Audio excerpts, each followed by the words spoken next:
Nonda Wata Wata ki City Veni Waturala and a radio Bulan Dua Wata, San Francisco. Me Kochi Kenda Watabai.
bula na kanda borong tiko mai na single wenda indai ya via lutu sartingo na ka via Santa Rosa sibina vai na 5 miniti sibina tinkando na 5 miniti mai viti ke na be bono bolekata ni bula benaka mena tukuka ni bula benaka me Aotearoa ni bula benaka talenga me waga mai Australia ke Brisbane ke Ipswich benaka bole bono sama tiko mai na single wenda indai atika buna nonta mada onda bwana nda kwendo na mwani mada oso tar to maniti kono oso ke na onga iso na veito so eki mai viti sa atika bu enda indai me bakai na noa me bakurikina na mbose ko viti ka boga eduriti ko mai suba anda boga bina ka rongo tiko na sere rongo binaka na boga rongo sere tiko na mwani mada wa mai viti na itaki so me na mbose levo ko viti na konverendi ka boga eduriti kongo sanga walenga ni lotu esalera sa tiko talanga kina na bagailis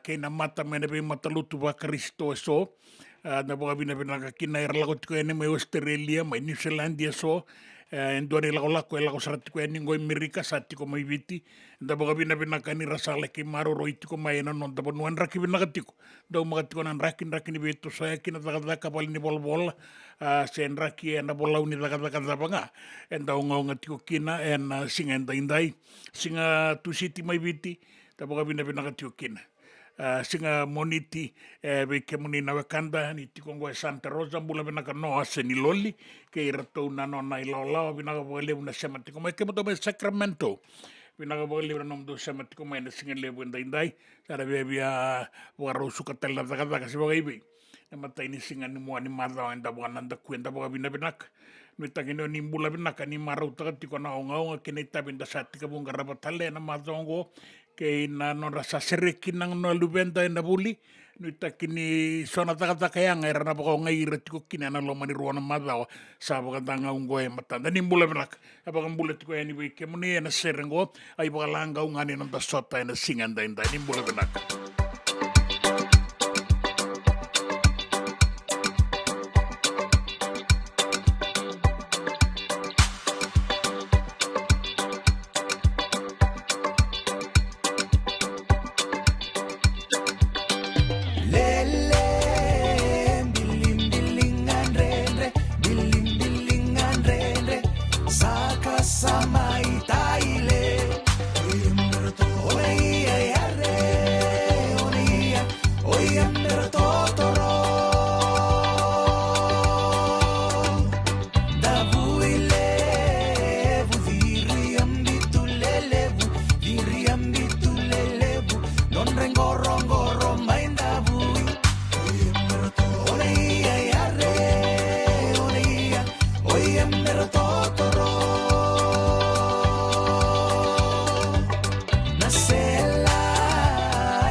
Samai taile,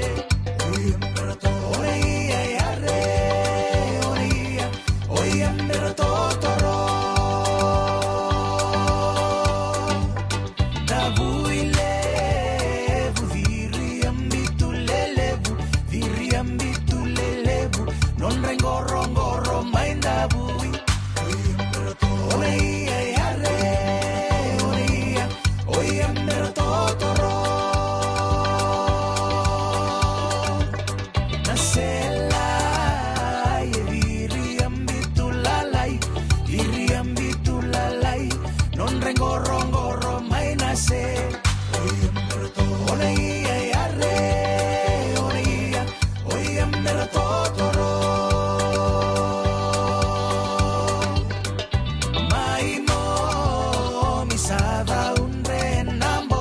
Sada unre nambongi, vale ni vina levu mai.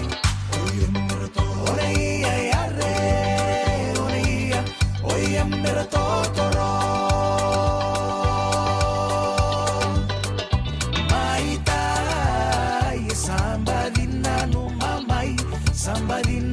mamai, vale ni via levu mai. Oneia yare, oia mera totoro. Sangai lolo na ua, satangamu ravasua, satangamu ravasua, satangamu, tangamu, satandola, dolandola. Oneia yare, oneia, oia mera totoro. Isale mangandali.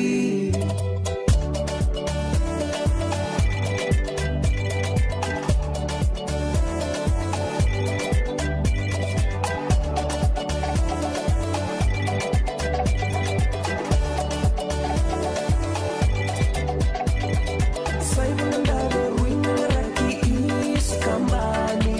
Lumuna bota sendena wai endini kaki. Sapakapu ngona kimei bakarau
ina ni karaurawa na dhaka kekiva.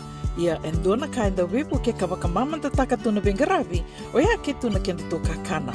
Leika na dalo na bisikete na reo bata na sunbells e tinimbulu makau. We kenda tuna senga tiko ni driver se senga ni waka motoka kandau. Dren na tutu beto seaki. Erto satu wakarau na Divine Pacific Food Mart mai Sacramento merto talaveani na nong ni voli. Rawa sara. We tartarngayani na taliboni diwan 21 saivarua. Merto bakarotaka katalada mai na nong ni voli ena kenangona totolo tua. Divine Pacific Food Mart, Viturua Diwawalu Franklin Boulevard, Sacramento, California.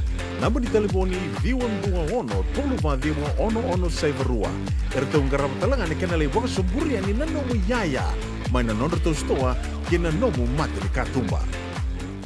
Dendram beka nangwala ni kibanilo tena buku ni oso pakadadaka. Sen drakin beka na tos nimbula. Kuo ni lenga sinui gawa. Nana maki mai kina programu warotaki.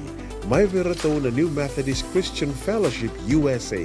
Nongu chisu, nongu banua.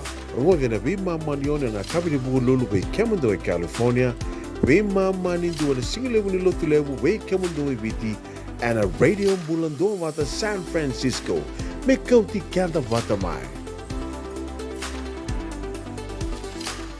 JJ's Food Shack. E tiku kena na kakana boka bitki me pakana kokonda. Lobong benga ni ngai kani doitu na bundi nan dalo se tapioca. Na kakana boka malangi me pakana steak boka eloka kena coleslaw. Wee! Na karitoa sa wadha badina na kani kana. Kay tiku talanga na nono specials and loma ni madawa. Dau tamba na Facebook. Na doi ni tiwa ya na bani mandrai pai kay na bugatale. Gore na JJ's Food Shack. Viu Valley mo Billy Jean Street, Santa Rosa, California. Pero talagang rito dilibo yang may Santa Rosa, may ato sarani kinavato. Giritirito sana kina Vitu Saiba Vitu Tolo Vio Tolo Dundo Limono. JJ's Food Shack, Santa Rosa, California. Na nonda vata kay City Beni Raturala. O mundo me oga mure alangi mai akali e biri mai doloni alisimani rai. Roko bigo nai alai, wanai ali kenai maai. Rosolo alando moni bagaro, yan rabia na masala ni huwango, masaraw ni manua ya tabago o, salu kunro mumbo ni sauro, katamo ena singa ni rayawa, nunubi na numbo ya maa, saka inahuwa ya bora nakalo me akena ni wanga, waka undo.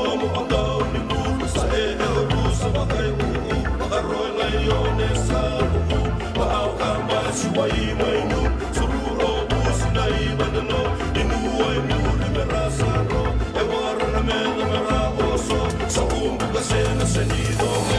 There's a new way of digging through the sand, dawn of a new age seems so true. Groove into the rhythm of life.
There's a new way of digging through the sand, dawn of a new age seems so true. Groove into the rhythm of life. The leaves of the palm of the roses stay strong, grooving in the cradle of life. There's a new wave digging through the sand. Dawn of a new age seems so true. Grooving to the rhythm of life. The leaves of the palm tree wither and die. Thorns of the roses stay strong, grooving in the cradle of life.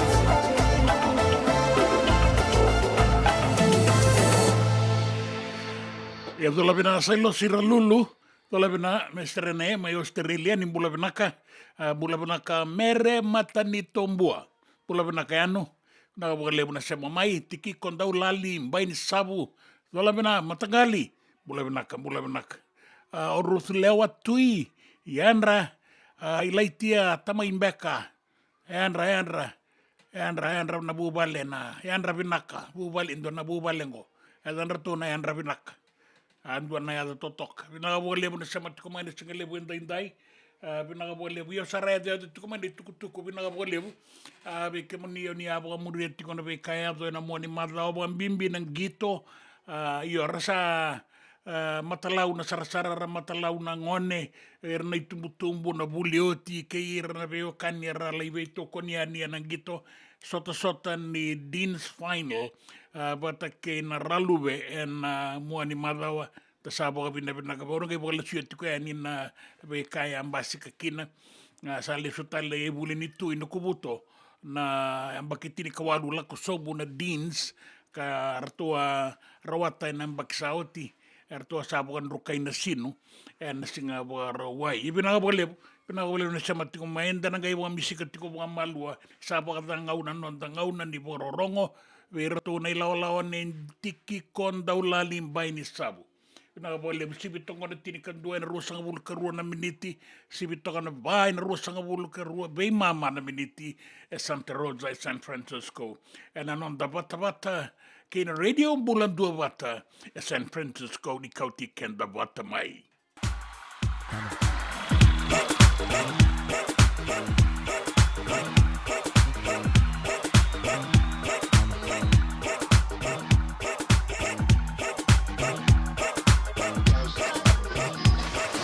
Southside.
Que usando muda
que me sasuka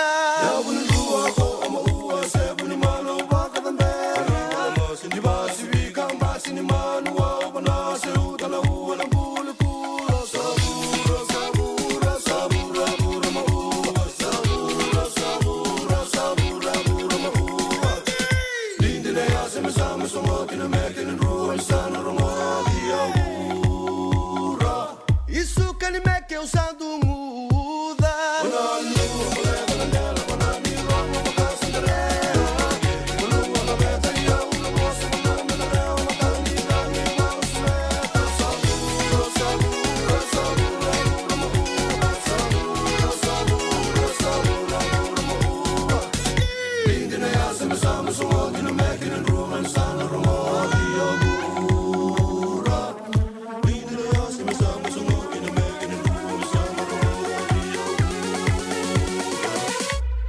Volia back in dono ngu life insurance policy?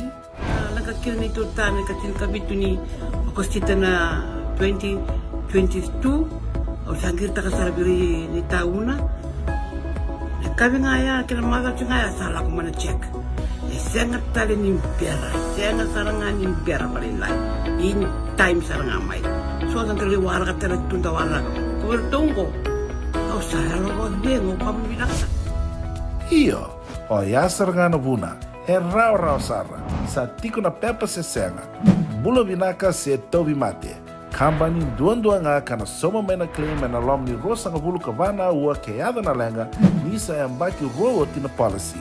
Text mai kina wasa eva walu dua, tolu walu lima ena kena ituku matai lalai, o ya na wasa eva walu dua, tolu walu lima. Doyan Robina ka naman raman na ita.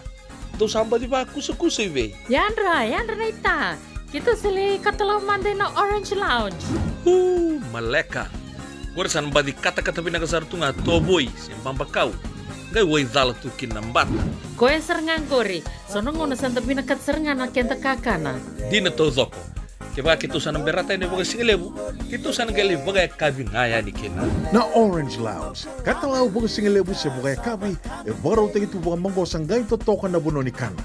May namenta to identity, kanay bagai singlebu sa bagai kabi, may bakana bagai sekera, na sui, ikatabu teke, roro bagai lolo, kaya na vida tale. Giraraw mo kila na menu ni singoya, na Orange Lounge, Tolo-Tolong 2, Orange Street, Santa Rosa. em dua tala na taman de Vingarabi ni Divine Group of Companies. Dola mena wala kaloka na mataka, kina wala kaloka anambongi moniti kina singatambo na Orange Lounge. Tolu 2 Orange Street, Santa Rosa. Dendran beka nang wala ni kibal ni lote na buko ni oso-oso pakadadaka. Sen drakin-drakita beka na itos-tos nimbula, ko ni lenga sinui gawa-gawa. Nana mai kina programa warotaki, mai vera tau na New Methodist Christian Fellowship USA. Nongu chisu, nongu banua. Rua gana vi mamanione na kabini buko lulu bei Kemando e California, vi mamani dua na singilewu ni lotu lewu bei Kemando e Viti, and a radio bulando wata San Francisco. Me kauti kanda wata mai.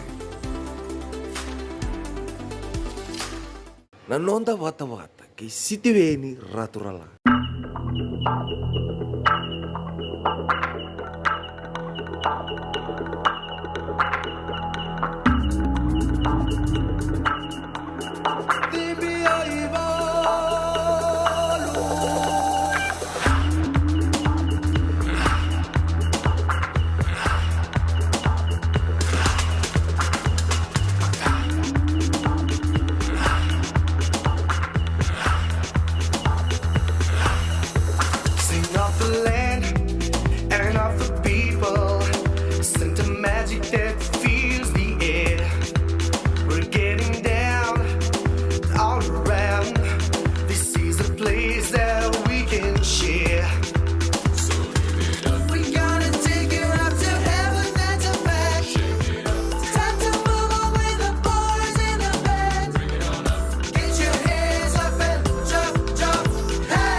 Rosilo, sabo e rusang burkabana meniti me tinikarua, mai viti, e Santa Rosa, sabo e rusang burkabana meniti me lima na kaloko.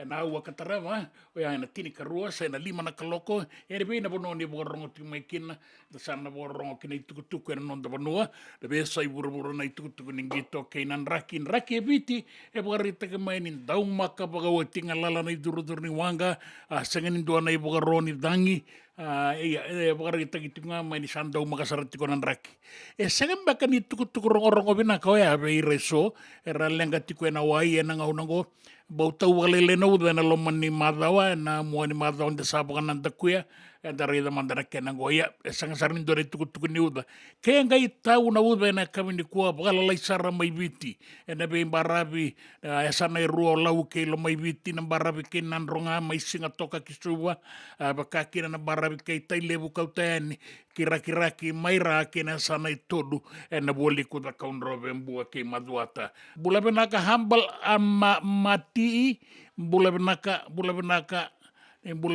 buna ramanu bula benaka ni andra bula benaka ilayem ti mate bula benaka mengai nanu mitu na bubale nei maboa mai na makai nandi o karla ini na kei nukunawa Losavati, Cindy, o Langi, Abigail, o Dilia, Loata, o John, wata ke naun di kata, taibu ni walu ke yan di mere, Mayokalandi, New Zealandi.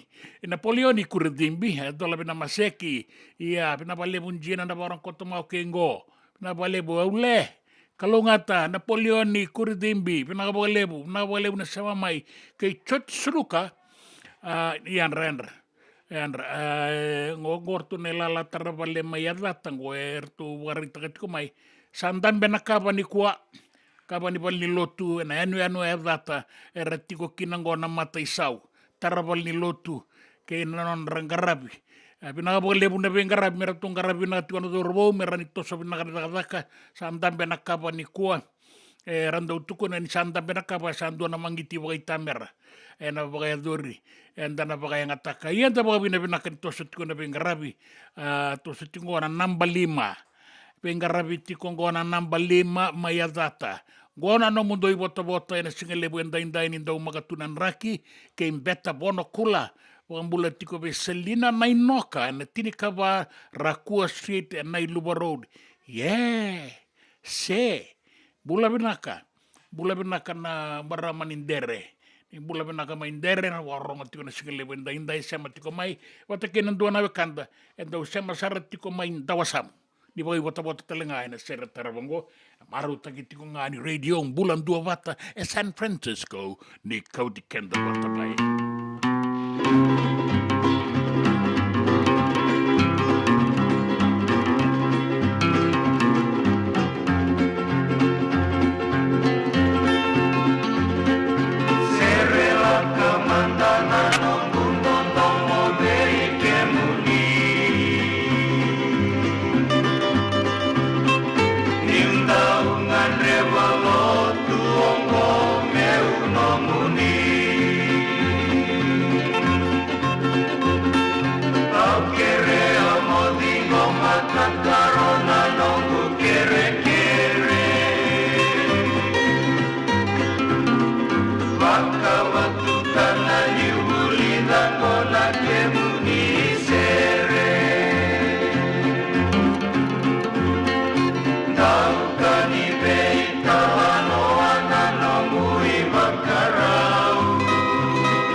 JJ's Food Shack.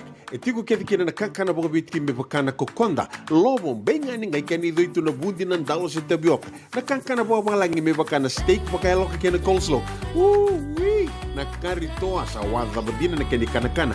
Kay tiku talangana non to specials and the lomo ni madawa. Dau tamba and na Facebook. Na doi ni tiwa ya na pani mandrai pai ke na bungatale. Go na JJ's Food Shack. Viu Valley mo Billie Jean Street, Santa Rosa, California. Pero talagang rito dili mo yang may Santa Rosa, may yato sa rani kinavato. Giritirito sana kinavitu sa mabitu tolo vio tolo dundu al limono. JJ's Food Shack, Santa Rosa, California. Me volia back in dono go life insurance policy? Nakakil na ito tayo katil kabitu ni Agostita na 2022. O sangir ta kasarabiri ni tauna. Kami ngaya kila mara ngaya salah ko mana check. Sangat tali ni biara, sangat sarangan ni biara paling lain. Ini time sarangan mai. So ang kaliwara ka tala tunda wala. Kuwertongko. Kau saya lo bengo kami binasa. Iyo, o ya sarangan buna. E rau sara. Sa tiko na pepa se senga. Bulo binaka se tobi mate. Kambani duan nga kana soma mena claim na lom ni rosa nga bulu kavana ua keada na lenga nisa e ambaki roa tina policy. Text mai kina wasa eva walu van dua tolu walu lima e na kena i tuku matai lalai. Oya na wasa eva walu van dua tolu walu lima. Doyan Robina kana maraman na ita. Do samba di ba kusa iwe. Yandra na ita. Kita sili katalaw mande na Orange Lounge. Maleka. Gurasan ba di kata-kata pinagasar tu nga toboy simpang bakaw. Gay way dala tu kinambat. Koe serengan gori. Sono ngono santa pinakat serengan na kenta kakana. Di na to zoko. Kaya kitusan ng berata ini baga singelebu, kitusan gali baga kabi ngaya ni kena. Na Orange Lounge, katalau baga singelebu se baga kabi, baro te itu baga manggo sanggay to toka na buno ni kana. May na menda to iveniti, kena baga singelebu se baga kabi me bakana baga sekera, na sui, ikatabu teke, roro baga lolo kay na vida tale. Gira ramo kila na menu ni singoya, na Orange Lounge, tolo-tolong dua Orange Street, Santa Rosa. En dua tala na tambang ni Vingarabi ni Divine Group of Companies. Dola me na walong kaloka na mataka, kina walong kaloka anambongi moniti kina singatambo na Orange Lounge. Tolo-tolong dua Orange Street, Santa Rosa. Nanonda vata-vata kay City Veni Raturala.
Ke diria o tu ko to toya salolo mai ani. Na boga lebu na sema tiko mai de sika lebu ndai bina ga boga lebu mai ndere to mula bina ka no mula bina ka mai ndere. Ali busar na bina no mimbale tikim do. Do boga bina bina ka tumengo mbeta. Mbeta boga bina bina ka tiko mai tu ko mai to toka na bingara bi mama da be rato na tabale mai ndere.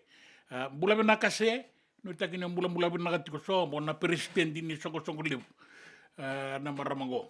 Semi the kauni tavuki mune bula benaka ke muni kalungata tiko na bengarabi na singa ni kua no moni tiko na kalungata bata kenan raki kene bota na singa ni kua chochi suluka naga bogale ungai ratu nan mitu kenan na kandar tu tiko ngori na boga bina bina tiko mai na boga singa lebu ngoendo na bisreti lago sartiko mai adata weka ni ngai be botai tuko mai ne toi wase saranga e be ngarabi ti kongo au sinikla ne wase na bali mabeka ia to ka mai mo le wase ngelebu yani wase ngelebu nga endo na sanga ni bulu makau wo ngone na bonu ke na ika kere ni sasureti tu oni mai wase ngelebu kena ngusungori kena ketengo saruia o Suva saruia o Santa Rosa mai data ki mami salolo matueni kiti mirsen to toka na sere io bina kamiri to na baro rongo tuku ena tini karua tuku da memba ka embaleti kenda baro ta kena singale wenda ndai baro ta ki sara mai viti mai rongo di sara e Santa Rosa e radio mbulan dua bata San Francisco ni kauti kenda bata mai.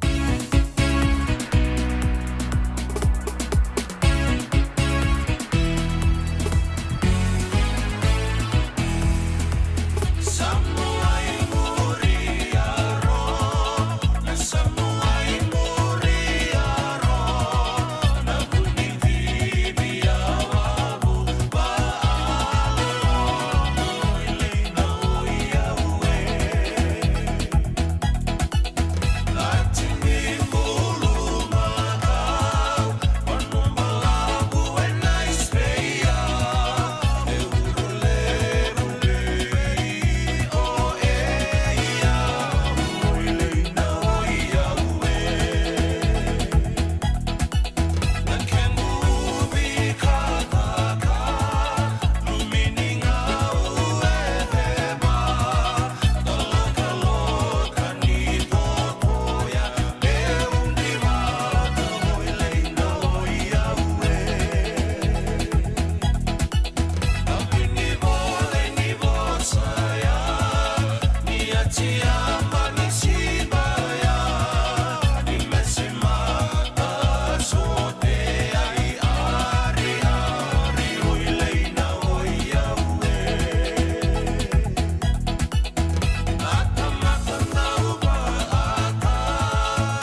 tini rona I wakatangi sare kanalinga mo we kambani no Morris in katutini.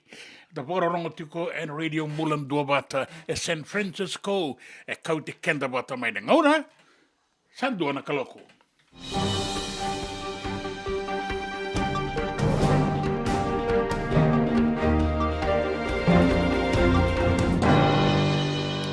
Nai tukutuku e nanonda banua.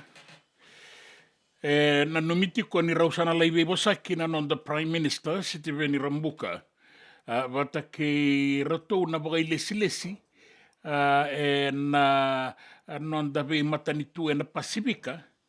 Me mbaleta na rakadaka e ralai rakabati ko na Wakanda, rasangole tiko e ningo e na Pasifika ki Australia, na Pacific Australia Labour Mobility Scheme, se PALM. E buti ko maingo e na itukutuku a kadiwaki ani e ke e na madho sauti e na lebu ni kunru sa te ka mumbasi ka tiko mai me mbaleti na tamata dakadaka.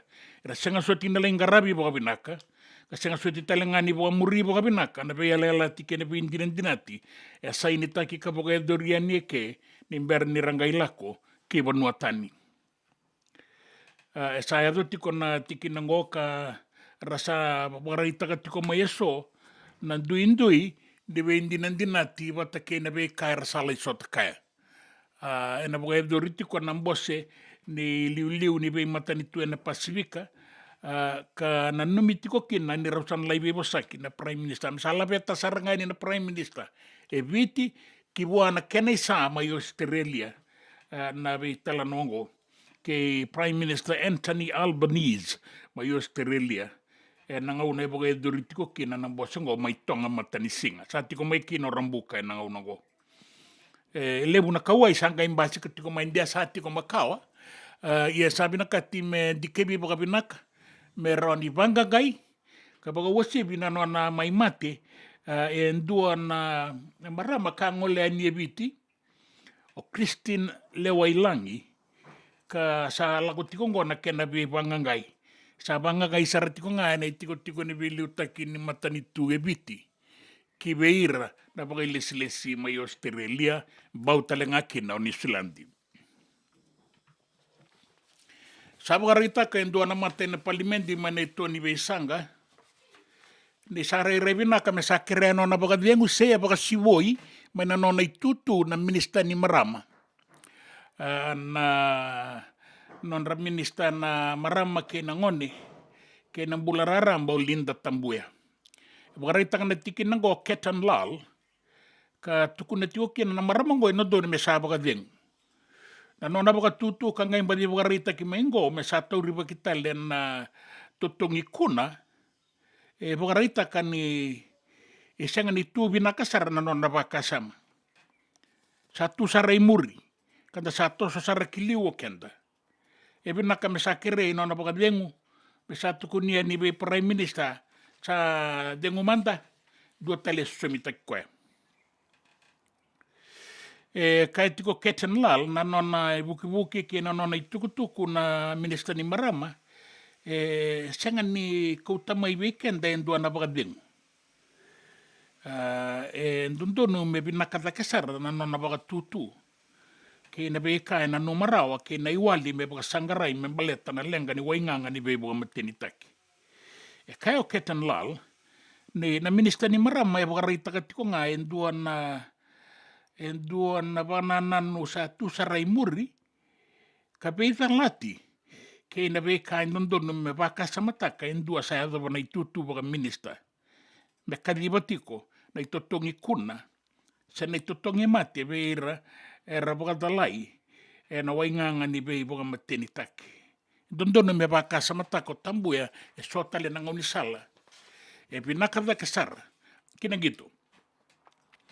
E warita kana kapitani ni timi ni matabatu doona Queen Victoria School e bagitini kawalu lako sombu karato sa boga data kirato tale e na deans kirato kena chambeni.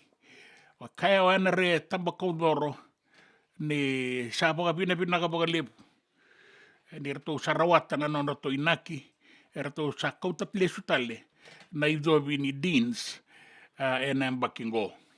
Rato na maroro e tale mendua na embaki na rato nganga na finala ki vei na sinu secondary school. Kai wana re, di sambaleta nga nando sa kasar nga ba kaukaua, erton dua bata, ka rato sa baga liuda nga, na no na bosa ke na no na itatau na daw baga tabulidi ka baga wasibi, na no rato sanga ni ngwela daba na kalau, era no rato baga rau. Erto arau at telestele na bilo, na kai rusa nga bulu kabitu, tini katolu, na sota ka rawa baga yadore na final, na singa baga rawa isawat, yan HFC Bank Stadium, suba, ke na sinu secondary. Kaya tamba ko do ratu saya lon deitu ratu ngai rike rara ratu saya lon deitu na ratu tiko rara ni gitu. Na ngau na tau do ko ni gitu. Kaya na no ratu bakang bauta ka bakang dinata tiko na kalau ni ratu na rawata ng kangka. Sa baka binabina ka bakang lebu beir na daw bito koni beir na daw baka tabulidi beir era bebuke. Na kaya na tangomaki na deans na singa baka rawaya na madawa sa otin.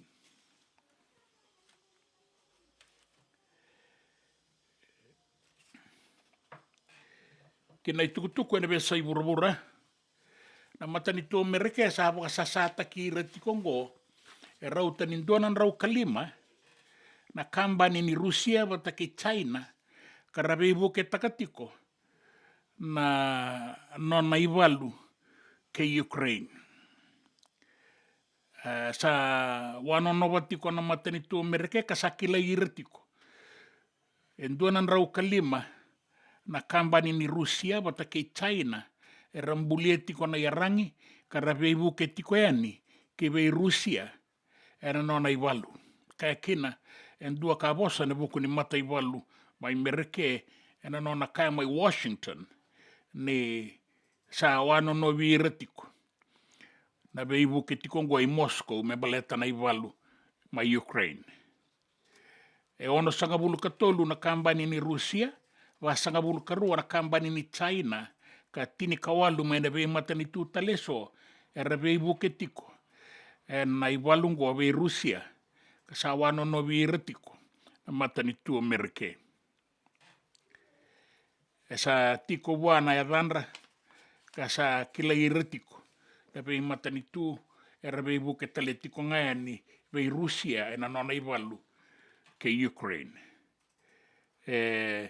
sana numati kon na matanitu ni Joe Biden by Merke men bukea na nonra tarobi da be kambaningo karabia be buketiko ya ni Moscow na ibalu ma Ukraine kan dinanga ni rasabe buketiko kina na be matanitu na rani burabura na ngaunango na bukata tambu kena sotale na ngada ni bengarabi me tarobi ka baka malu mutakikina na ibalu na Rusia ma Ukraine kinan raki bati ko na bong lebu entay ana bonua eso kana kadiba kianingo may nanon tabi tuenu ano may viti nandauma kanan raki mamada hindi na ninaraw ni miri na uda na sona ngauna barabi kay singa toka may nanronga meado kisuba na usori korowo serua na mo sinaita siri na dolo ke tailebu na sanora na leba ke imbua na tokalau ke maduata ke da kaunrobe na sanolau ke na sanolo mai biti enra ki mamata patambata na bongi se wawa ka bula toka na matani deba na ngaunango na nonda be barabi bebe borora na waswas edo batiko na singabu ke lulu enan raki mamada ena be bonua tale so sangani be so bugali usara na ituba kinin raki ena be bonua sadabuti o tiani kanuita kina nonda kawai kina nonda ngangaro ninda umakati konan raki mamada batambatan bongi kasi wawa na wasa foyaksia malilay ko ngangat sporat ko ne atmotero tuam ibula binaga merotuma ibakatalang kinan raki merotuma baka binabinaga bugali ni dabotai tiko enan raki binakan dinanga ni baka sangkarai tiko kanuita kitiko na raki uda kero ni tau na uda na sona ngauna di sandre kana men rawa ye bunga ena nonda banua kori na itukutuku ena nonda banua na itukutuku nin raki na itukutuku ena be sai bura ke na itukutuku nin gitu na nonda bata kay City Veni Raturla Isa ko iya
que do nungu life insurance policy? Laka kira ni tutana katil kabitu ni okostita na 2022 o sangir takasarabiri ni tauna. Kabi nga ya kila maga nga ya sala ko mana check. Sengat tali ni biara, sengat sarangan ni biara paling lain. In time sarang amai. So ang kaliwara ka tala tunda wala. Kubertungko. O saya lo bengo kamu binasa. Iyo, o yasar nga na buna, rau sara, sa tiko na pepa se senga, bula binaka se tobi mate, kambani duan nga kana soma mena claim na lom ni rosa nga bulu kavana ua keada na lenga, nisa yang baki roa tina policy. Text mai kina wasa walu van dua, tolu walu lima ena kena tuku matai lalai, o ya na wasa walu van dua, tolu walu lima. Doyan Robina ka naman raman na ita. Ito samba di ba kusa-kusa iwe? Yandra na ita. Kita sila katalaw Monday na Orange Lounge. Maleka. Warasan ba di kata-kata pinakasar tu nga toboy, siyang pambakaw. Ngay way dala tu kinambat. Koe serengan kori. Sonong ngona santa pinakat serengan na kenta kakana. Di na to zoko. Kaya kita sana berata ini bagai singelebu, kita sana gali bagai kabin ngaya ni kena. Na Orange Lounge, katalau bagai singelebu siya bagai kabi, baro tayo ito bagai manggo sanggay totokan na buno ni kana. May naman tato identity, kanay bagai singelebu siya bagai kabi, may pakana bagai sekera, na sui, ikatabu teke, roro bagai lolo, kaya na vida tale. Giraraw mo kila na menu ni singoya, na Orange Lounge, tolo-tolong dua, Orange Street, Santa Rosa. En dua tala na tamang nibingarabi ni Divine Group of Companies. Dola may na walang kaloka na mataka, kina walang kaloka anambongi moniti kina singatambo na Orange Lounge. Tolo-tolong dua, Orange Street, Santa Rosa. Dendram beka nang wala ni kibal ni lo tira buku ni oso-oso pakadada ka? Sendra-kendra kita beka na itos-tos nimbula, kuha ni lenga sinui gawa-gawa. Nana magi-mai kina programo waro taki, may veratao na New Methodist Christian Fellowship USA, nongu chisu, nongu banua. Ruwa na bima manione na kabini buku lulu bay Kemando e California, bima manindu na singilewu ni lotulewu bay Kemando e Viti, and a radio bulando vata San Francisco, may kauti kanta vata mai. Nanonda bata-bata kay City Veni Raturola.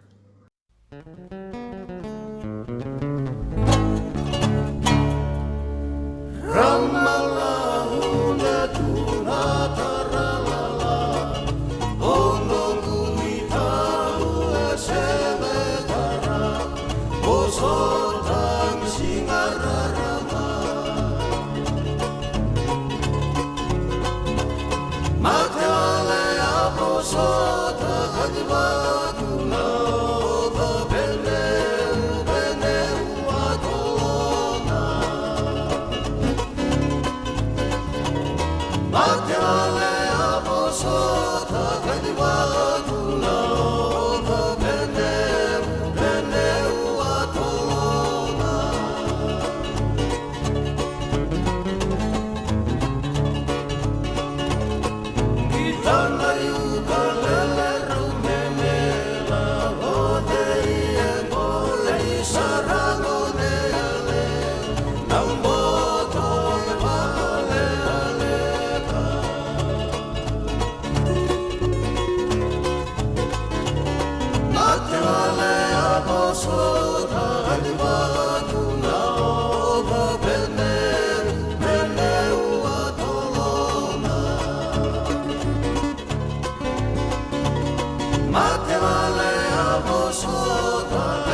inde tu na tarlala uni marama senga tarawara kana singa rarama santua na wawa.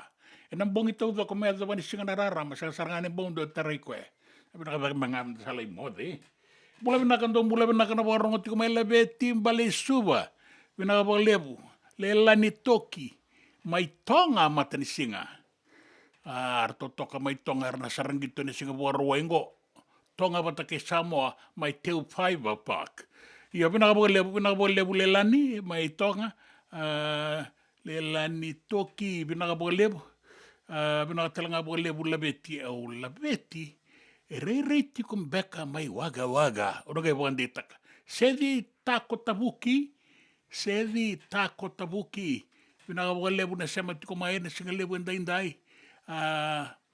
Sedi tako tabuki marao. Bakayan rawale tunga mau sedi binakabalebu. Yo choti seluka binakabalebu singalebu. Sa kimamikila kiziti ko ibura-bura na baka singalebu at nakatingor meadata. Atama di baka singalebu.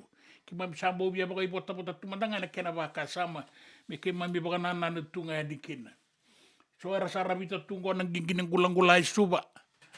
Guli-guli ng gulang-gula na lakari na lakara, na chatni na chatna. Kena ba'y matagal. Era sa lay rabita tunggo. Na baka singalebu tiko na singalebu ang dainday. Na baka binakabalebu. Binakabalebu lelani toki. Raida. Les telemengo o labe timbalay suba.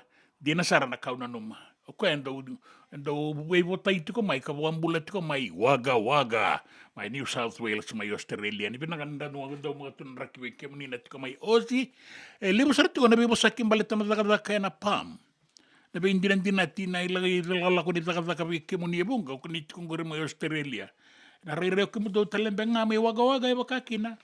Dapat no ini binakatiko. Sa tiko po nabi banganga imbaleta na iba tangin ngende kena iba raw ni takadaka imbaleti kemuni.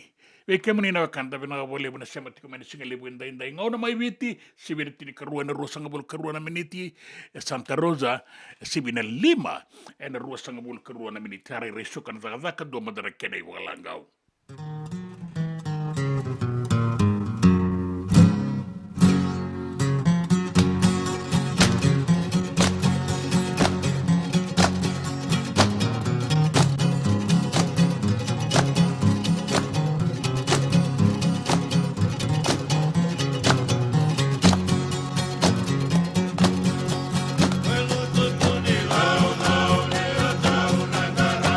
Sinari bisa baita tahu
E tiku kena na kakana boka bitki me bakana kokonda lobo benga ni ngai kani do itu na bundi na dalo se tabioka na kakana boka malangi me bakana steak baka loka kena coleslaw na kari toa sa wadha badina na kani kana kay tiku talangana no to specials and lomo ni madawa dau tamba na Facebook na doi ni tiwa ya na bani mandrai pai ke na bugatale gore na JJ's Food Shack Viu Valley mo Billy Jean Street, Santa Rosa, California. Karo talangan rito dili mo yang may Santa Rosa, may yato sarani kinavato. Giritirito sana kinavitu sa ibabitu tolo vio tolo dundu al limono. JJ's Food Shack, Santa Rosa, California. Me voliam back in do nungu life insurance policy? Nakakira ni tutana katil kabitu ni akostita na 2022 o sangir takasarabiri ni tauna. Kami ngaya kena maga ngaya salah aku mana cek. Sangat tali ni biara, sangat sarangan ni biara paling lain. In time sarangan mai. So kan terli warga terli tunda warga. Kau tunggu. Kau salah lo dengo kamu bilang. Iyo, o ya sarangan buna. Rau sarra. Sa tiko na pepa se senga. Bula binaka se tobi mate. Kambani duan-duan kana soma mena claim na lom ni rosa nga bulu kavana ua keada na lenga nisa ya mbaki roa tina policy. Text mai kina wasa eva walu van dua tolu walu lima ena kena ituku matai lalai. Hoya na wasa eva walu van dua tolu walu lima. Doyan Robina kana maraman na ita. Do samba di ba kusa iwe. Yandra na ita. Kita sili katalo Monday na Orange Lounge. Maleka. Gorsan badi kata-kata pinagasar tunga toboy simpang bakau. Ngai wai dala tu kinambata. Koe serengan kori, sono ngono santa binakat serengan akenta kakana. Dina to zoko. Keba kitu sana berata ini bagai singelebu. Kitu sana gali bagai kabi ngaya ni kena. Na Orange Lounge, kata lau bagai singelebu se bagai kabi, baru tegi tu bagai manggo sanggai to toka na bono ni kana. Mai na menda tu ive ni ti, kena bagai singelebu se bagai kabi me bakana bagai sekera. Na sui, ika tamu teke roro bagai lolo keina vida tale. Gira rau makila na menu ni singoya. Na Orange Lounge, tolo-tolong dua Orange Street, Santa Rosa. En dua tala na tambang ni Vingarabi ni Divine Group of Companies. Dola mena wala kaloka na mataka, kina wala kaloka anambongi moniti kina singatambo. Na Orange Lounge, tolo-tolong dua Orange Street, Santa Rosa. Na nonda bata-bata kei City Veni Raturala.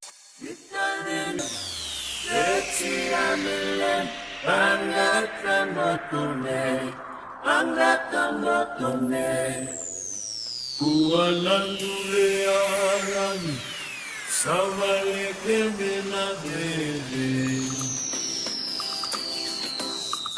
Songombula.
silang ko me le silang ko me pinabugale na non rabong rorong ko meso endo na itukutuko ngirtur tungango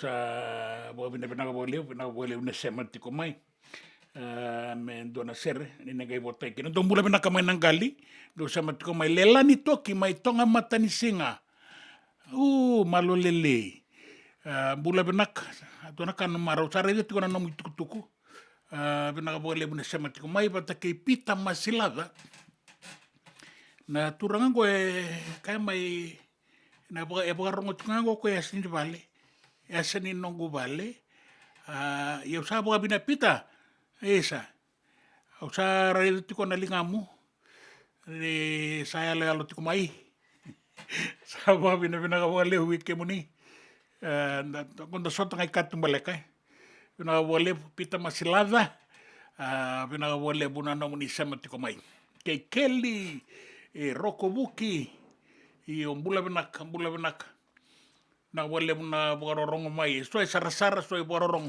madango kiro na bisaw takatiyo kinabukalalay so nangadangada ni bukarorong so talangan ni tukutuku yang asara mendarong ba enda nangay rongo da tiko na lomani madango kaya kaya raon tikabuni mataka sana daw mak na rungo sere ndi kita kiyon daw makaya iya daw bina katalangan ni rawan ni darungo beso na itukutuku me taraikan da tiko daw bina kan ni daran ni bese mati tiko kina na itukutuku yang eso iyo se bagai duri tiko ngon bos lebu di konferenti biti kay rotuma saray dan sandu tani bagalay na kena ibu raw yaw sa bina kan ni maidaka and a dome and a Vodafone dome may lo dala kene matay ni ngaw no sabo ka binakawan daw liar da tiko se na ngaw na daba engay ba ka sa matay kina men do na po do lay bagay dur kina ng boss ni kuni berendi kina langa ser mera maroroy kina na may langa ser wer leo ni ser tika wer na ngona lalay na ray dir ni ramay langa ser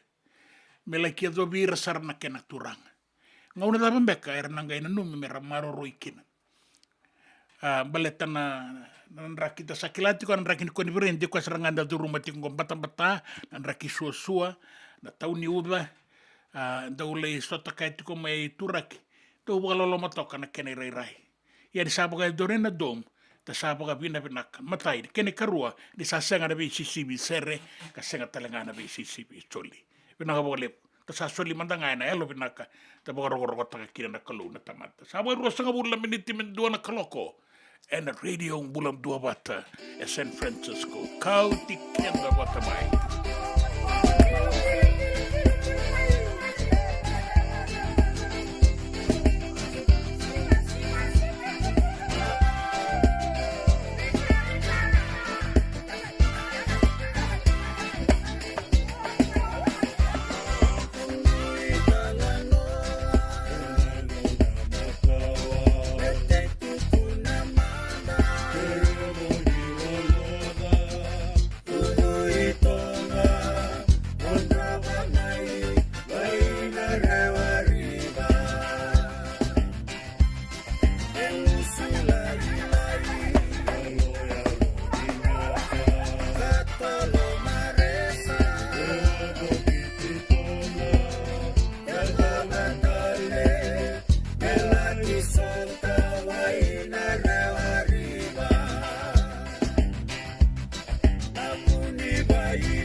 Dina ni karaurawa na daka waka kekiwa. Ia endona kainda wipu ke kawaka mamanta taka tuna bengaravi o ia ke tuna kenda to kakana. Leika na dalo na bisikete na reo bata na sunbells e tinimbulu makau. We kenda to na senga tiku nindraiva se senga ni waka motoka kandau dren na to beto seki. Erto satu wakarau na Divine Pacific Food Mart mai Sacramento merto taladeani na nomni boli. Rawa sara. We tartar ngayani na taliboni diwa dua ono toluwa diwa ono saibarua merto bakarotaka katalada mai na nomni boli ena kena ngona totolo tua. Divine Pacific Food Mart, Vitorua Diwawalu Franklin Boulevard, Sacramento, California. Namba di telefoni ono toluwa diwa ono saibarua. Erto ngarama talanga ni kena lebo suburi ani na nomu yaya.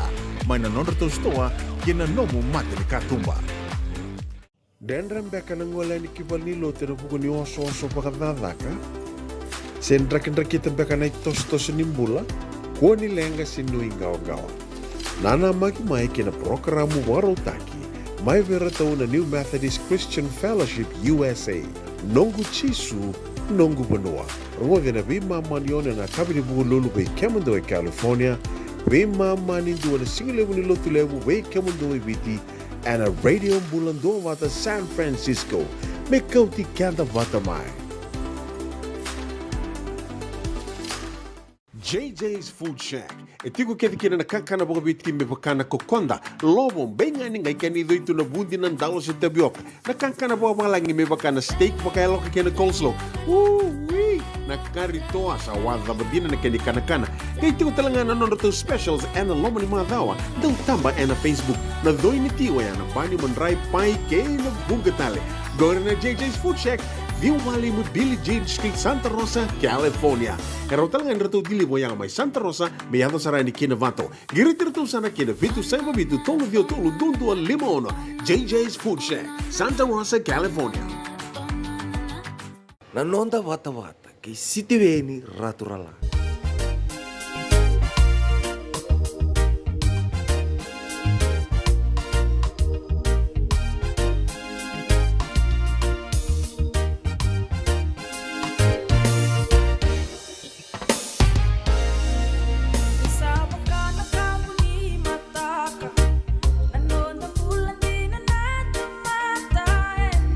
Pura-pura, laku turun di kaum bulan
levu Kelly Rokovuki, bula binaka bukarong sarati ko may Derby, may Western Australia. Binaka levu dona turanga kirang do sota tiko may kir. Ay matataka tunit timinibiti ang dona ngaw na turanga ni Subobo. Dona sota tiko may Perth, dona sota dona ngay wikilay usalo loma tuya ni buwa. Sibaniolo lume. Dola bina me rumbau botai se sambagi Dios nga bulu ka pa na nanti district school sambala besar anden desar abokur ni buling kasi toka ya nanti district school na mikim do tikweni o sibaniolo lume bina lebu me ndena rau emo simbure bula maleka Espel Medical Center Espen Maimba lebu na binanumiti ko may nabalim bula bo Maimba tai ene malasembe tola binarigi New Zealand di kwe potai tu na sere na korom buku ya Maimba lebu wanu ini binai na royasi na singa lebu ni kuwa na royasi na non tiko buka turanga mai buku ya na dolo kibiti lebu lebu basi kataliti kongo o tiana kete nuku ni berea si sari boka suka bula re boka rongo tiko ya ni na men's ward de lambasa nui tage ni na bula binaka le stale vale garavital na itabi boka nui ni binaka tiko ni single lebu ni kuwa tiana kete nuku ena numitiko kina na luvena o yombeta asa tuku o timai membaleta na non rato i bota maindere bota keise na presidente ni lotu ombeta bono kula ke na nona ilaolawa ni rato bagasaga karitoa wow ena vale ni kuro nei nau wow do mobi suriti mai ke bakai rawa pinang boleh uni sabota itiko ena ibu kalanga ungo en sekele benda ni boleh kat konan dua kalau komentar rongo itu tale en londa banua kena bi sai burbuda en radio mbula dua bata San Francisco kau tikenda bata mai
atu lava tuna senga ni loma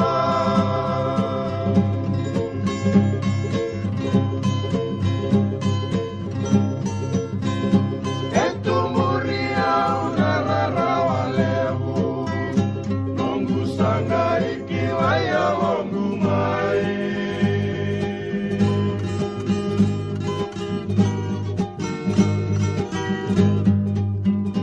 Salala nondarulo mani vale Rasamala e talengana senikau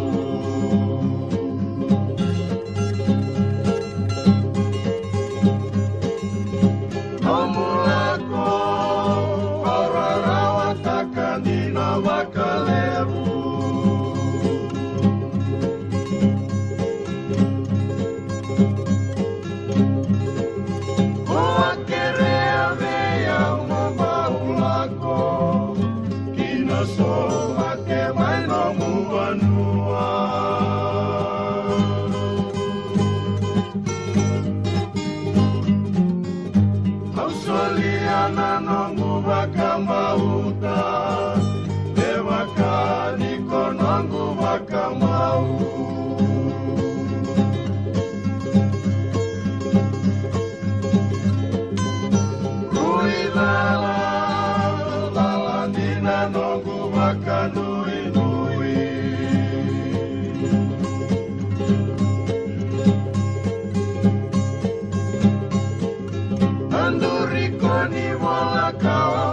Kina, kena ya sana romo leko maluata.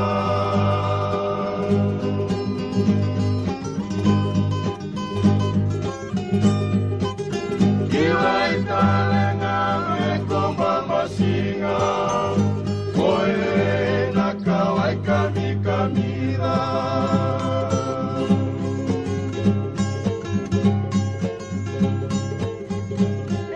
Senga, ala senga sarani murile lava.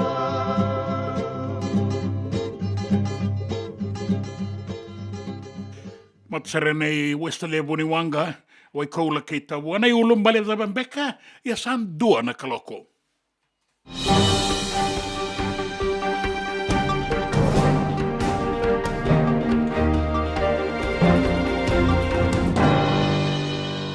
Tuku e na nonda bono mai viti. E rausana lai bebosa ki na Prime Minister e viti, Sitiveni Rambuka, ke ira na liu ni bei matanitu e na Pasifika e na mbose ka boga e duritungo mai no koloafa mai tonga e na Pacific Islands Forum, ka na numitalenga ni rauna lai sota kina, ke na Prime Minister mai Australia me bebosa ki takimanda, na ituba ni bengarabi, Kara tiko kina ngo e bunga mai Australia e na buku ni Dakadaka, the Pacific Australia Labour Mobility Scheme. Sa lebo na itukutuku e mbasi ka tiko mai, ke na peibukan diloi na kundru. La ko tiko mai membaletira na nonda tamata Dakadaka, turanga ke na marama, ke na ibukarau ni nonra garabi na nonra tiko ngo mai Australia. Sanga soti ni tuku rongo benaka yang baletira.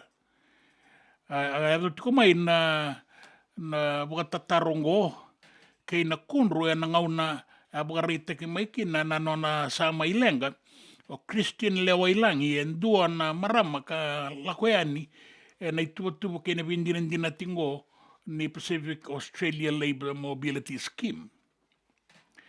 Sa tarasara na matani tua biti Kawai taka baka lebo na be kain basi ka tiko maingo e na kundru ke na sona baka tataro ni sasanga ni baka muri baka pinaka na be lela tini taka e na be indiran dinati membaleta na be ingarabingo era labeta da ke mai na tiki nango na turanga ke na maramai tau ke era tiko mai tonga e nango era be bosaki ke rambuka ngai era tarong i rambuka kina na tiki nango membaleta na non rangarabi ke na ibukarau ni Dakadaka era sala isota kai tiko mai tonga na wekanda rangole ni kebiti e na nume merau na laibe ibosaki kina ke na Prime Minister mai Australia Anthony Albanese membaleta na Dakadaka ngo ke na kawai satiko Sanga wala nga me baleti Australia, na baleti New Zealand talenga. Endo na mata na palimendi, o Ketan Lal, na itoni veisanga, sa tukuneti ko buana Prime Minister, me kerei na Prime Minister, me sa dengu ka buka sivoi, na Minister ni Marama, tambangone bata ke na bulararamba, Linda Tambuya, na buku ni veika ya dauraka na palimendi, me baleta na itotongi kuna, ke na buka lisui talemai, ni totongi mati, veira era kune ni rabagalai na wainganga. E kaya Ketan Lal, ni sabi talatisar, na ngauna ke na banua inda satu ke na goeviti, wata ke na buka tutu kaya duti ko mayongo. Kaina ke ni isanga ni ve indono e ke na ngauna inda dono makatungo. Me kau tale mai kina na baka sama, ni totongi mati, sawa tina ke na ngauna. Isanga talanga ni salabata ke na yabu ni boga bulewa, ni ruana undolu tini katolu inda tiko kinango. Kaya Lal, ni sabakan dilo ya bakat dasar, na beka ya warai takanggo na marama na minister ni marama, me baleta na nona bakat tutu. Kaya kina ntonto de me sabakan dengo na marama go se bakat siboi me na nona tutu, me baleta na beka ya daura katikongo, na boku ni totongi mati, me bakat lisui tale mai kina nonda banua, ninta satoso, kina ibu katangende ni bulang alala, ka ua sibida kasara, mai na kena ibu karita katikongo na maramana minister. Kina gitu. Ibu karita ka na nona baka binabinakan na kapitani ni timi ni matapatu doon na Queen Victoria School, na sota-sota ni Deans karatua may labeta talikina, na idobi ni ang bakitini kawalu lakosombo, na Vodafone Super Deans na Singapore Hawaii.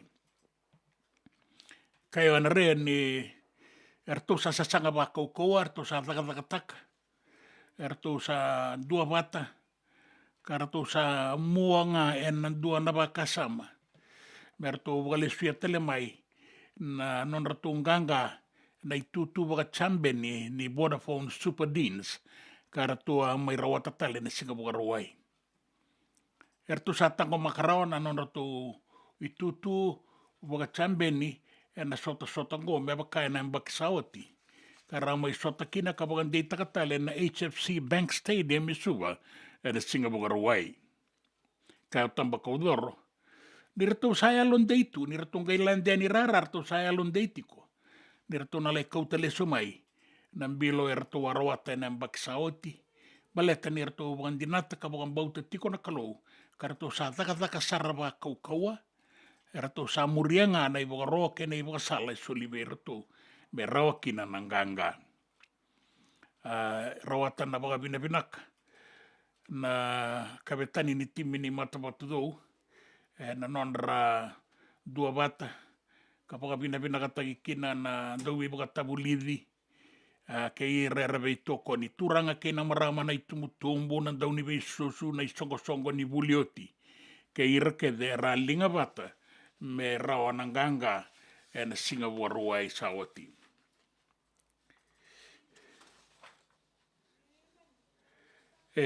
Wakarai takimai nandua na itukutuku, na bea sai wura-wura, ni kauai takabagalepo, na matani tu Amerike, na non rasa sanga eso, na kambani ni mbuliaya mai China, wataki Rusia, me rabe toko ni bei Moscow, na iwalu kabaga edoritikungo mai Ukraine.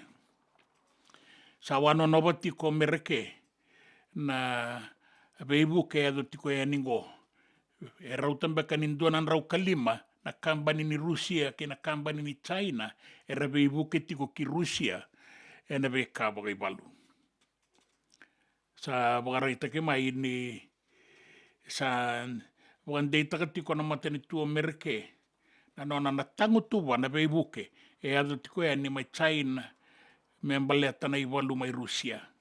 Kei beira na bei kambani era baga itabi tiko kina na bei toko ni na mbuliaya me bakauya ni ki Rusia kei Moscow, bela itoko ni kina na iwalu ni Rusia kei Ukraine. Era bagarai takamai ni sa nandei toka na matani tu nei Joe Biden mai mereke e na nona sasanga me tango tuwa ka baka malumalumu taki Rusia kei China e na sasanga e rau baka eudora tiko. Kinan raki, en raki mamata, en raki vinakatiko e na nonda banua mai viti wakakina mai rotuma bula toka na toka lau deba ia e na bebonu e so mai na vua suva na ustori ado eni ki nan ronga ke singa toka nan di lau toka ke imba na dolo ke tailevu na boliku ke tailevu ke na sanora na deba ke imbua na toka lau ke maduata ke da kaunrove ke na sano lau na sano lo mai viti en raki mamada bebonu tale soe na bata na bongi se ua kam bula saratoka na matanidangi ena deba ka wakakina na wasa-wasa na roa ni wara-wara na sona ngauna. Na sanga ni vesau na itu wakin raki andai-ndai me adaba na singa ni mataka ni batang-batang bongi kan raki mamada anwa ia meuri ngatro tunga matakoa. Kuangwere na ituku-tuku ni raki na nonda banua, na ituku-tuku ni gito, na ituku-tuku mai na vesai wara-wara ke na ituku-tuku na nonda banua. Na nonda vata-vata kei City Veni Raturala.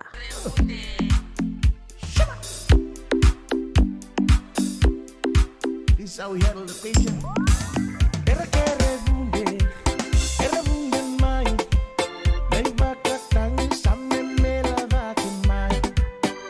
Na tolona somos sabiru ai.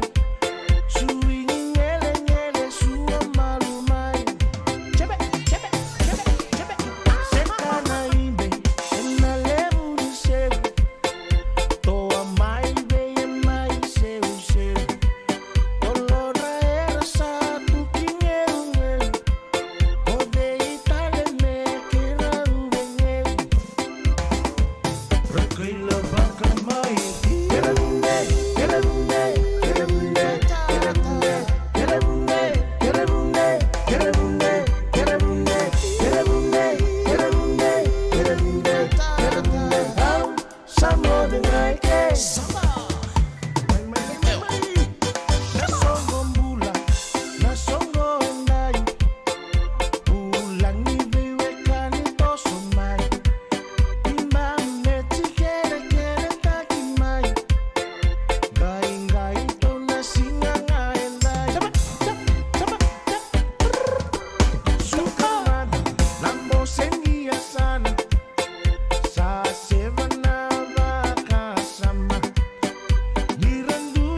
JJ's Food Shack.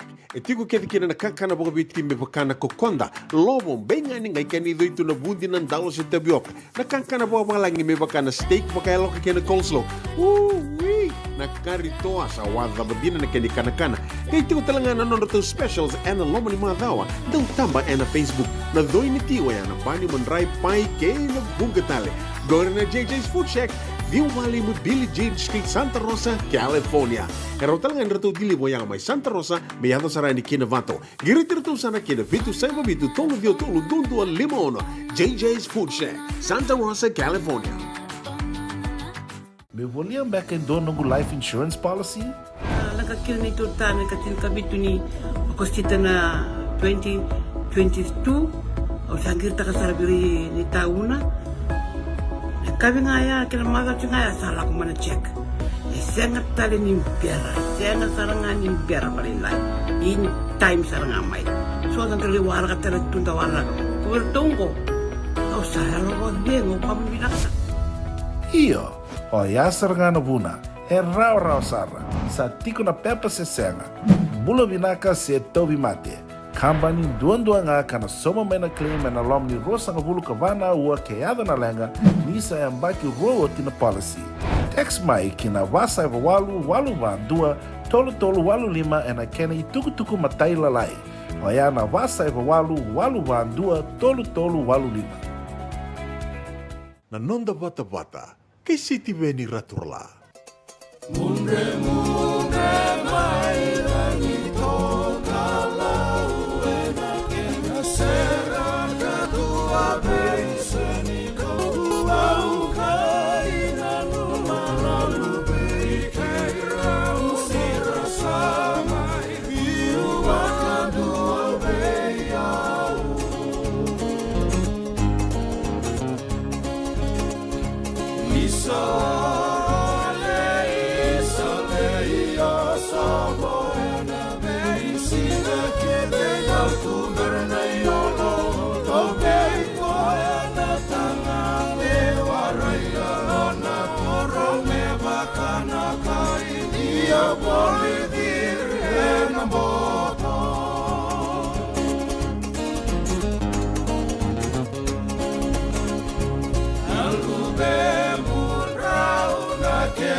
Onggo na rongo may bala ni Songo and a radio ang bulando vata San Francisco. May kauti kanda vata mai. Singa kay Tailebu. Ana bagay dorin singa bo ruai ni katulu sa bulukan dua ni okosita. Ana bagay dorin na ruan 256 Griffin Avenue, Santa Rosa, my California, 255 bitu. Kay na so lebu ni wana numi ni ambakin rau kay ratu kandabu lebu. Na bagay dori ani katini katolu ni September. Na 5 na kaloko kina tini kandua na kabi. Na Holiday Inn Express and Suite D12 Vitu Limamba, West Stockton Boulevard, Elk Grove, California. D15 Vitu Limawalu. Kore na rongo mana balisongo. Nanonda wata-wata kay sitiveni raturala.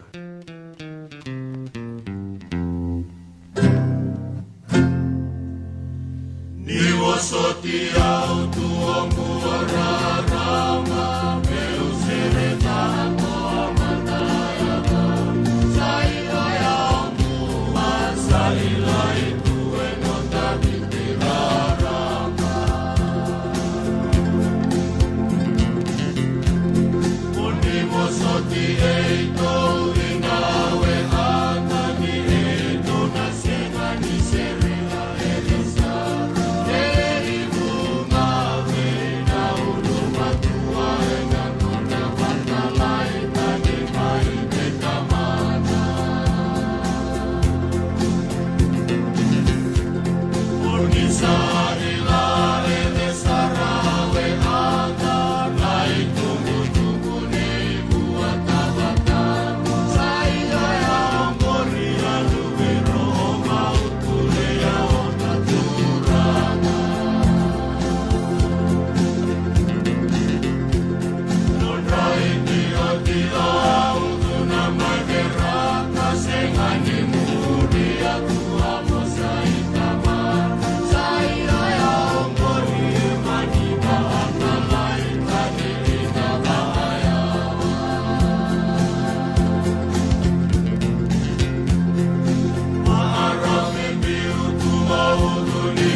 na ulu matua kira tona do down in the legislatura bogabu ina keni lang andarongo do tiko ena radio bulan dua wata ena singalevu ni kua mbula benaka na kanda bogarongo saratiko mai Sacramento Michael Vea Senior malo na bogalevu chochi suluka sa algweni na sere bosota sar bosota na numan deanga imuriani na sere ke di kombia sa tarimba ni liu ya do sa ronga pa sa boga bina kabi ke do bina bogalevu na kene tuk bina bogalevu na no mundo sa matiko mai ni singalevu enda indai ke rana we kanda iso era boga bina katale tunga mai era na numa ni ndo magatoka na we serre so era ronga ba ni singalevu ni kua e viti ngauna tiko ni boga singalebu ngoa na ngauna boga matanitu na kambani era tagadak era rare boga singalebu ata boga vina kani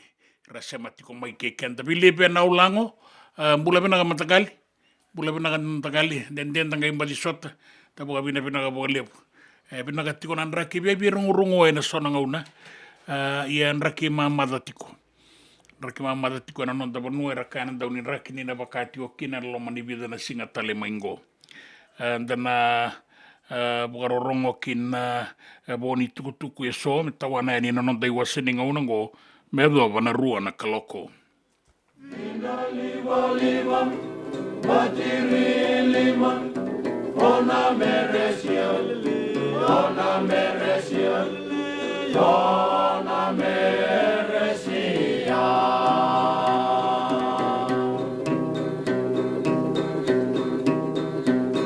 Fatumba soma nuri maina soma ona meresia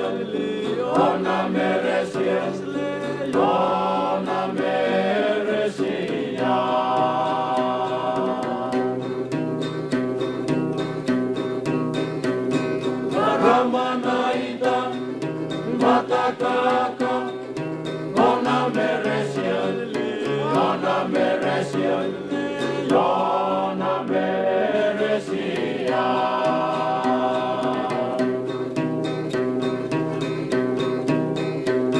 Sandona valebo sasena kenabo ona meresia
Dendram beka na ngolani kibalilo te buku ni oso pakadadaka.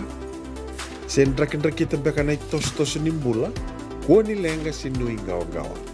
Nana maki mai kina programu warotaki. Mai vera tau na New Methodist Christian Fellowship USA. Nongu chisu, nongu banua. Rongo na bima manione na kabini buku lulu bei kemando e California. Bima mani dua na singilewu ni lotu lewu bei kemando e biti. And a radio bulando wata San Francisco. Me kauti kanta wata mai. JJ's Food Shack.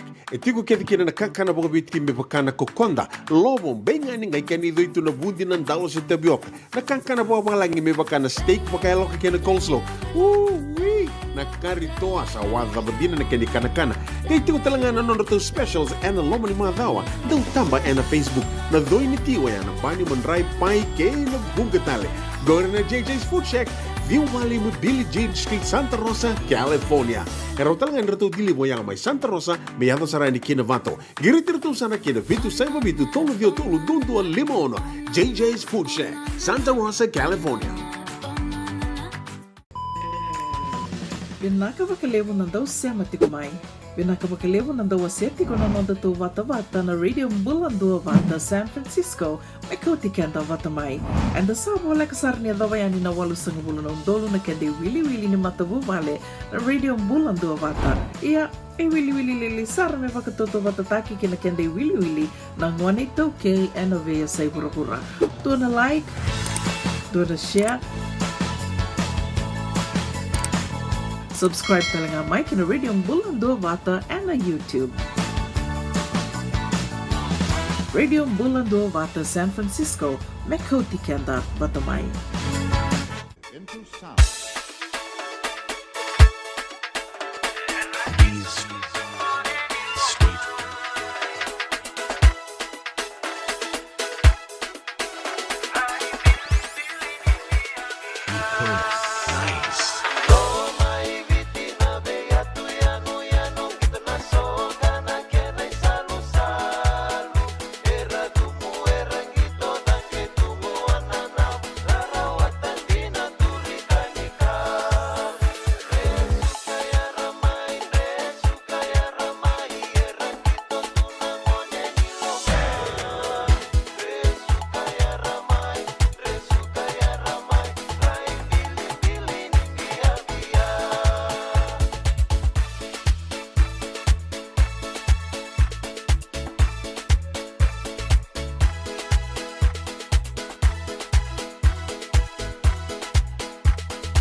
me volia back in do nungu life insurance policy?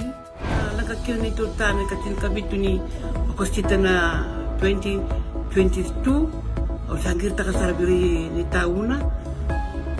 Kabi ngaya kira maga ngaya salah ko mana check. Sengat tali ni biara, sengat sarangan ni biara balilai. In time sarangan mai. So ang kali wara ka tala tunda wara. Kubertungko. O saya ro dengo pambinaksa. Iyo, o yasar nga na buna, rau sara, sa tiko na pepa se senga, bula binaka se tobi mate, kambani duan nga kana soma may na claim na lom ni rosa nga bulu kabana ua kayada na lenga, nisa yambaki rowo tina policy. Text mai kina wasa walu ba dua, tolu walu lima ena kena ituku matai lalai, o ya na wasa walu ba dua, tolu walu lima. Doyan Robina ka naman raman na ita.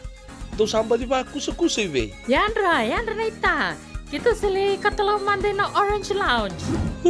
Maleka. Warasan ba di kata-kata pinakasartunga toboy siyang pambakaw. Gay way dala tu kinambat. Koe serangan kori. Sonong na santa pinakat serangan na kenta kakana. Di na to zoko. Kaya kita sana berata ini bagai singelebu, kita sana gali bagai kabin ngaya ni kena. Na Orange Lounge, katalau bagai singelebu se bagai kabi, baru tegi tu bagai manggo sanggai to tokan na bono ni kana.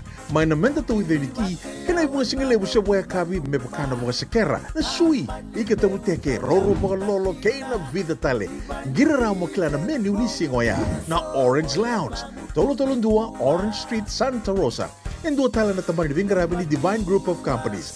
Dola mena wala kaloka na mataka, kina wala kaloka anambongi moniti kina singatambo. Na Orange Lounge. Tolo dua Orange Street, Santa Rosa. Dendram beka nang wala ni kibal nilo tira buku ni oso pakadadaka. Sendrak-ndrak beka na itos nimbula. Kuha ni lenga sinui gawa-gawa. Nana magi mai kina programo warotaki. Mai vera tau na New Methodist Christian Fellowship USA. Nongu chisu, nongu banoa. Rungo vina bima manione na kabini buku lulu bei kemundo e California. Bima mani dua na singilebu ni lotu lebu bei kemundo e viti. And a radio bulando vata San Francisco. Me kauti kanta vata mai. Nanonda vata kay City Veni Raturala.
Chisu na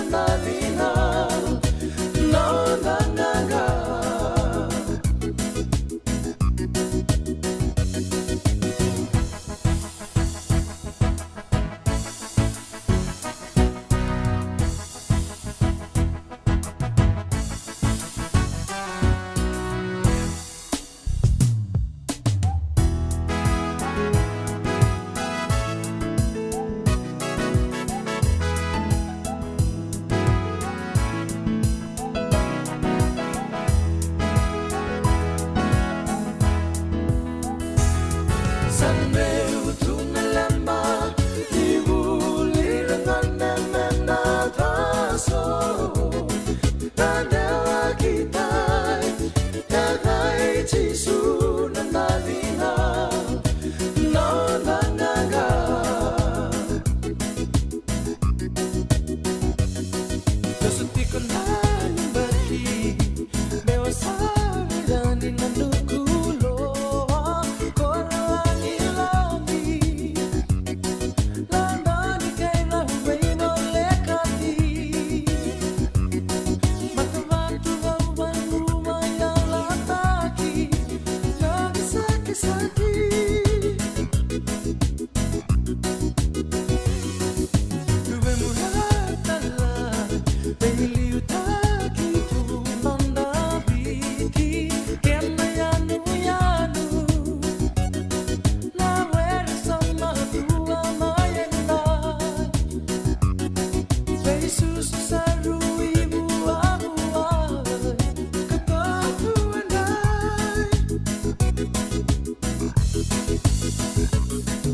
e ulutanga ni tukutuku, e singa lebu indai.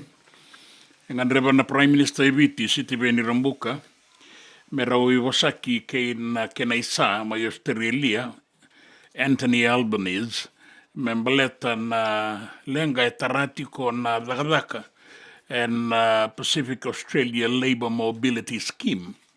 Kasa kunruwa ki tiko baka lebu veira na tamata dhakadhaka rangole ni Eviti kena wasa Pasifika, e ratiko e nanga mai Australia. Era tarongi Rambuka kina mai tonga, ka baka e doritiko kina ngona non rambosa ni liu e na Pacific Islands Forum, se rawa ni ndua kina na nona dhau ndua kina nona veibuke, me mbaletira na dhakadhaka mai Australia ke New Zealand.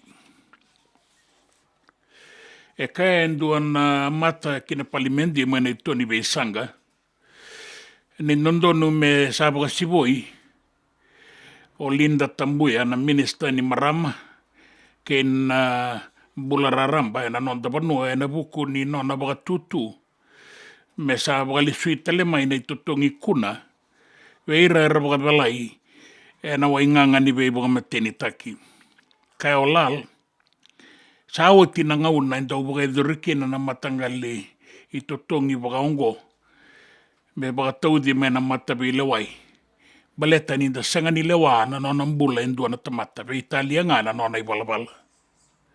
Kaya o lal, ni nona baka tutu na minister, e kai nakatiko kina ni sandondoni me baka lisui tale mai ni tutongi kuna, rei ngui le rabatiko. Ni sabe dala tina ngauna inda tiko kina, kei na matangali baka tutu baka ongo. E kaya na minister ni Marama, me baka lisui mai na tutongi kuna, veira era vele wai ka baka dina taki ni rabaka dalai. E na boli taki tea se veibo teaka na wainganga ni veibo mateni taki. Kinangito, e baka reitaka nona baka binabinaka na kapetani ni timi ni Queen Victoria School, ana re tamba kaudoro. E na non ratu anganga e na singa buka rua I ratu maroro e talikina na bilo ni Vodafone Super Deans ka ratu a sotakina kina sinu secondary school. Kaya o tamba kaudoro ni ratu angailande ani rara ratu sa nuin deitiko ni ratu na rawa ni ngangatale e na whainalo ya ka ratu amani rawata e na kai ruasanga bulu kabitu ka tini katolu na sinu secondary. Sa baka bina katakir na dawi baka tabuliri o na vei tokoni na turanga na marama na itumbutumbo na dawi susu ke ira na bulioti ke ira kedenga era alon deitiko ke ira to ka tokoni rato me rato la kirawata kina na non rato ngangandre me kaule sutale ki mata botu na bilo ni Deans. Ninda tiko e na bilo ni ambakitini kawalu lako sombu rasa marau tikongo na baka tiko e lami ke na vei koro e rabau dikina e nanganga ni timi ni Lami High School ve Queen Victoria School e na non rausota e na ambakitini kadiwa lako sombu sota talenga e na baka ruai e anganga kina na Lami High School e na imataini ngauna me finala ngai rawata kina na nganga e na kaibei wale katitini kadiwa ke rua sangabulu. Era sa boka binabinaka na ngone, era boka binabinaka takana vei tokoni. Karatu lengarabi kina boka bonua. E na wale ni songo mai Lami. Karabe ngarabi kina na itumbutumbu ke ira na dauwe susu ke ira na vei tokoni. Ka baundua talenga na kenrei boka kabina ngone. Me i boka binabinaka ngane no rangumatua. Karabe ngarabi kina. Wata ke ira na bulioti e na Lami High School e rabaka tiko sara mai Australia. Sa baka reita ki mai ni ra sa marautaka na sasanga ra marautaka talenga na I sau sa rawatango na Lami High School. Kinanraki e da wana bongi lebu indai ukuna loa ena sona vanua katau vanga una na udai en raki mamada. Raki mamada ena nonda vanua. Ena singa enda indai. Kavakakina ena singa ni mataka. Mai nanronga. Ena baravi mai serua. Na mosi. Korovou. Edo mai kisuva. Kauta e ni kina vua liku kei tailevu kei na volo na itasiri. Na lewa kei mbua, na tokalau kei madhuata, kei da kaunrove, na sano lau wata kei na sano lo mai viti. Na wakilati ko nan raki mamada. Dina ni nang batang-bata nang bongi, na sona ngau na seu-seua, ka bora-bora na wasa-wasa. Dei koto na ituwa kinin raki ang daing-daing, me dawa na singa ni mataka. Karawangan dei taka may nang daw nin raki, nina singa ni bisa uwag sara na kena ituwa ki, en singa ang daing-daing, dinangani ng batang-bata ng bongi.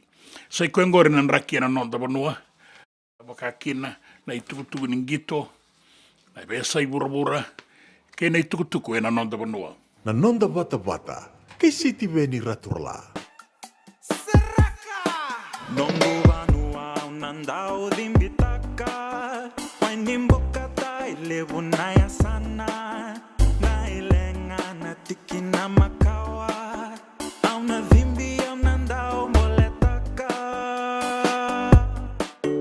nambuli ni manuke na imbita, na ilenga wa ilevu au ndiva, dono tiki watu na wainimboka riva, bata-bata wakadiri lolo mandina.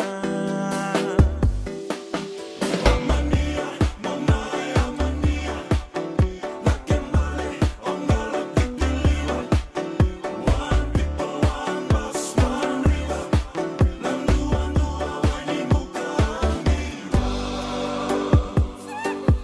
Ovole ana limbu waibuki, samuna bena ni mekena ikuri, nasuka una keima mi dhabuti, nandua-ndua oyo anamuri.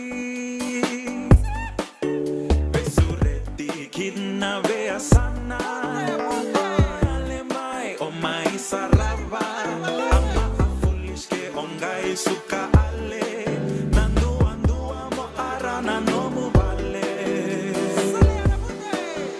Amania, mamaya, amania, lakemale, ongala kitiliwa, one people, one bus, one river, landua-ndua wainimuka miwa.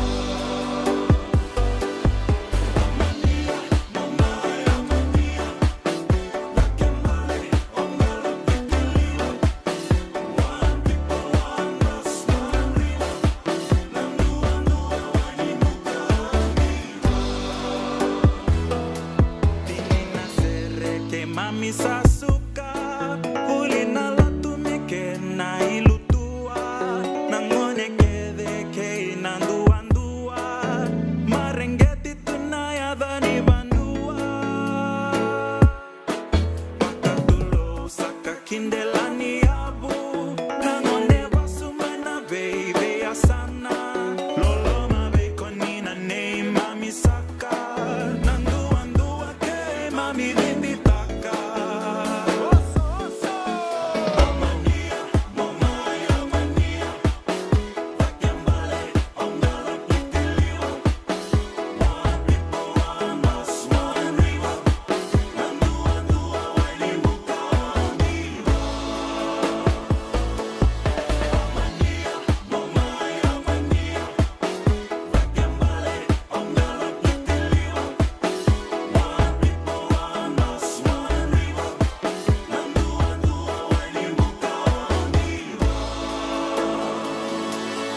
Amania, mamaya, amania, lakemale, ongala kitiliwa, one people, one bus, one river, landua-ndua wainimuka miwa. Amania, mamaya, amania, lakemale, ongala kitiliwa, one people, one bus, one river, landua-ndua wainimuka. Penaltiko vestino tokona, mai New Zealandi, era e kinta wa ke talitunga mai indina ni sa bola ka tona ruana kaloko e ndara vitala tala kina ena non tanga una mai viti e na ngauna ke na vitu na kaloko sa bo toka e lima vi ma mana miniti ndada vai na wo ya ia stino tokona e vena numiti ko ani ki ve langere Lasaro langere mai nrombuta e toka tai levu ra vena numiti ko mai na we kamuni mai o Kalandi mai New Zealandi ke wai se Bushanti mbula vena ka sema tiko ya nena anu na wi mai sabu na singa levu indai vina ka vole bona no muni sema tiko mai nda ndo bota tiko rebe bo marutaki ke na tuku e so nda sema tiko kina ta bono inde vina ka tiko na boni singa ni kua na ka na veito saki ke na itavi ke nga nda garaba moni kalungata de samode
Nanda Vata ki City Veni Raturala and Radio Mbulan Dua Vata, San Francisco. Me Kochi Kenda Vatabai.